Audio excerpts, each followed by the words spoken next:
জয় শীতলা মা। হ্যাঁ বন্ধুরা, তোমরা ঠিকই বুঝতে পেরেছ। আজকে ভিডিওটা সম্পূর্ণ অন্য রকমের। এই ভিডিওটা তোমাদের খুব ভালো লাগবে। ভিডিওটা তো তার জন্য গোটাটা দেখতে হবে, কি বলো? তাহলে দেরি না করে ভিডিওটা এবার স্টার্ট করি, চলো। অনেক ভালোবাসা, অনেক স্বাগত জানিয়ে আজকে ভিডিওটা স্টার্ট করছি। আজ হলো 5ই বৈশাখ, আমাদের গুড়াব গ্রামে অন্নকূট পূজা মা শীতলা মায়ের। এই পূজাকে কেন্দ্র করে বড় মেলা হয়। বিভিন্ন গ্রাম থেকে মানুষজনরা আসে ঠাকুরের পুজো দিতে, কেউ ঠাকুর দেখতে। আমি এখন সন্ধেবেলা বেরিয়ে পড়লাম। অবশ্যই তোমরা কিন্তু আমার পাশে থাকো, দেখতে হবে তো নাকি। এই যে আমার মা এসেছে, আমি তো সেজেগুজে রেডি হয়েই গেছি, মাকে একটু রেডি করাই। তো চলো, তোমরা অবশ্যই ভিডিওটা দেখতে থাকো গোটাটা।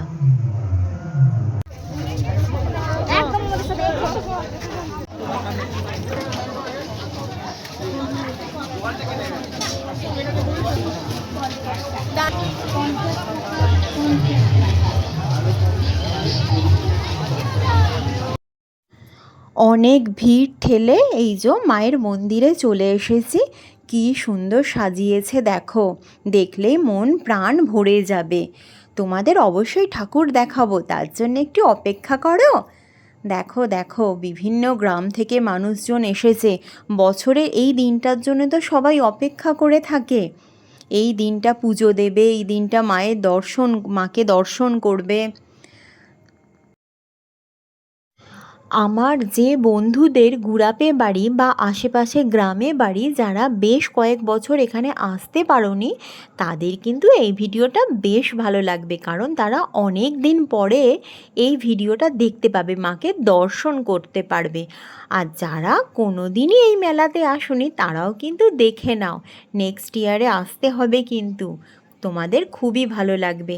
এই দেখো, মাকে দর্শন করে নাও, কি সুন্দর মাকে সাজিয়েছে। জয় শীতলা মা। ঠাকুরের স্থানে এলে ভারাক্রান্ত মন কিন্তু শান্ত হয়ে যায়। এই যে এখন মায়ের পায়েস ভোগ খাচ্ছি। তো এখানে দেখো কীরকম ভিড় হয়েছে, অনেক মানুষজন এসেছে মাকে দর্শন করতে, পুজো দিতে। আর এই যে তোমরা আরও একবার দেখে নাও, মন্দির প্রাঙ্গণটা খুব সুন্দর সাজিয়েছে। মানে এটা তো ভাষায় প্রকাশ করা যায় না, যারা নিজের চোখে দেখবে তারা বুঝবে।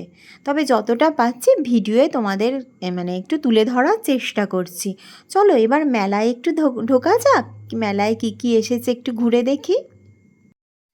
মেলায় এসেই কিন্তু আমি প্রথমেই কাঁচের চুড়ির কাছে আসি, কারণ আমার খুবই ভালো লাগে। আমি খুব পরতাম, তবে এখন কেনা হয়, সেই রকম পরা কিন্তু আর হয় না। তোমাদের কার কার ভালো লাগে গো? মেলায় এই টুকিটাকি জিনিস কিনেই কিন্তু ঘর বোঝাই হয়ে যায়। কতটা দরকার লাগে বলতে পারবো না, কিন্তু বেশিরভাগ জিনিস পড়েই থাকে, তবু কিন্তু আমাদের মেলার জিনিস কেনা চাই। এটা কিন্তু মোটামুটি মেয়েদের ধর্ম।